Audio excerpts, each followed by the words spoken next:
Assalamualaikum warahmatullahi wabarakatuh. Salam sejahtera bagi kita semua. Perkenalkan, nama saya Nira Rianti dari Prodi Teknik Pertambangan semester 1A. Baiklah, saya akan menayangkan hasil presentasi yang telah saya buat dengan tema tentang batuan beku dari mata kuliah geologi. Batuan beku. Pengertian batuan beku.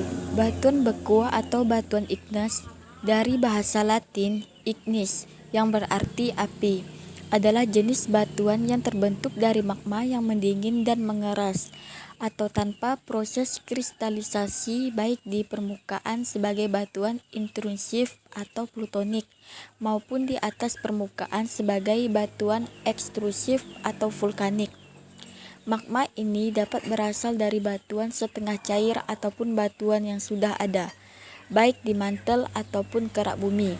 Umumnya, proses pelelehan terjadi oleh salah satu dari proses-proses berikut: kenaikan temperatur, penurunan tekanan atau komposisi. Selanjutnya, terdapat beberapa jenis-jenis batuan beku. Jenis-jenis batuan beku. 1. Batu basalt adalah batuan beku yang ekstrusif terbentuk dari solidifikasi magma yang terjadi di permukaan bumi. Biasanya basalt berwarna abu-abu atau hitam. Karena pembekuannya cepat di permukaan bumi, basalt juga terbentuk di bulan, Mars, Venus, dan bahkan di asteroid Vesta. Basalt merupakan salah satu batuan yang paling umum di bumi. Jenis-jenis batuan beku 2. Batu obsidian adalah kaca vulkanik yang terbentuk sebagai batu apung ekstrusif. Obsidian terbentuk dari ekstrusi lava felsik yang mendingin dengan cepat tanpa pertumbuhan kristal. Kaca vulkanik dimanfaatkan sebagai titik proyektil atau pedang pada zaman kuno dan skalpel operasi di zaman modern. Selanjutnya, jenis-jenis batuan beku 3. Batu gamping koral. Batu gamping sendiri masuk dalam kelompok batuan sedimen.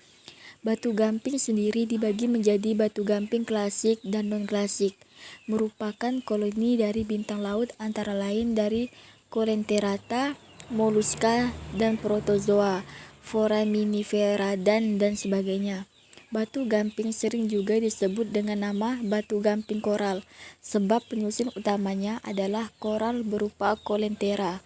Batu gamping ini merupakan pertumbuhan atau perkembangan koloni koral, oleh sebab itu di lapangan menunjukkan perlapisan baik dan belum banyak mengalami pengotoran oleh mineral lain.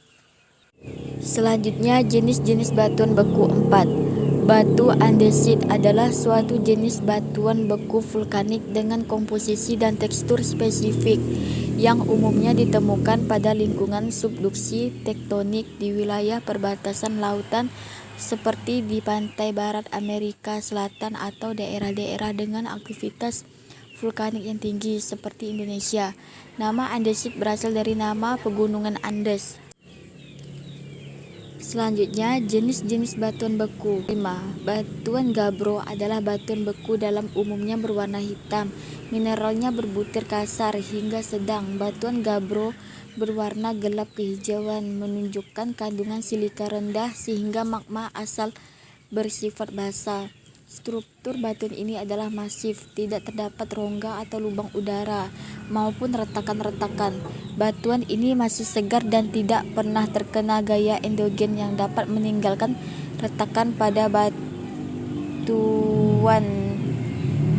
Batuan ini memiliki tekstur vanerik karena mineralnya dapat dilihat langsung secara kasat mata, dan mineral yang besar menunjukkan bahwa mineral tersebut terbentuk pada suhu pembekuan yang reaktif lambat sehingga bentuk mineralnya besar-besar.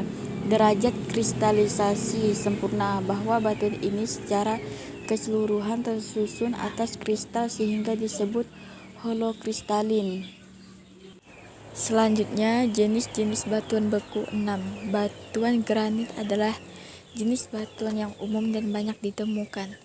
Granit kebanyakan besar, keras, dan kuat. Oleh karena itu, banyak digunakan sebagai batuan untuk konstruksi. Jenis-jenis batuan beku 7. Batuan diorit adalah salah satu jenis batuan beku dalam batuan plutonis. Bertekstur veneris, mineralnya berbutir kasar hingga sedang. Warnanya agak gelap. Diorit merupakan batuan yang banyak terdapat di Jawa Tengah, banyak terdapat di Kota Pemalang dan Banjarnegara. Jenis-jenis batuan beku 8. Batu gamping grade Kol 10. Batu gamping Mutgi. Pengertian dan manfaat litosfer dalam kehidupan. Litosfer dalam kehidupan merupakan bagian luar bumi yang berfungsi sebagai pembungkus.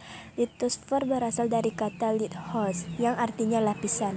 Unsur penyusun litosfer adalah oksigen 46,6%, silikon 27,7%, aluminium 8,1%, besi 5%, kalsium 3,6%, natrium 2,8%, dan magnesium 2,1%.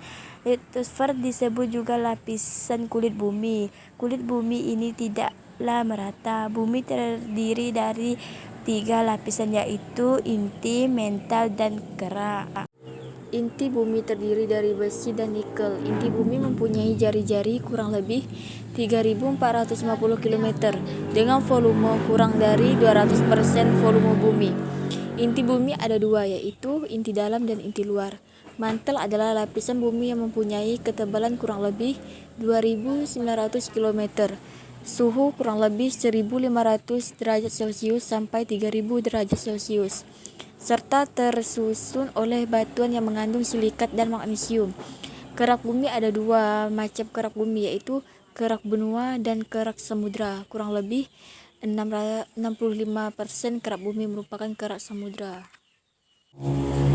Selanjutnya, manfaat litosfer dalam kehidupan. Litosfer merupakan tempat melakukan aktivitas bagi manusia serta makhluk hidup lainnya. Manfaat tersebut antara lain sebagai berikut. Untuk kebutuhan industri seperti industri elektronika, peralatan rumah tangga, bahan bangunan, kendaraan bermotor dapat memanfaatkan unsur besi dan aluminium. Dalam lapisan litosfer banyak terkandung sebagai mineral seperti intan, emas, perak, dan lain-lain. Unsur uranium meskipun dalam jumlah yang sedikit dan terbatas dapat dimanfaatkan sebagai sumber energi dan pembuatan bahan peledak.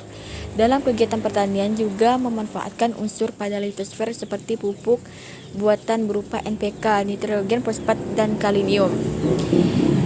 Itu saja presentasi yang dapat saya sampaikan. Apabila ada tutur bahasa yang kurang berkenan, mohon dimaafkan.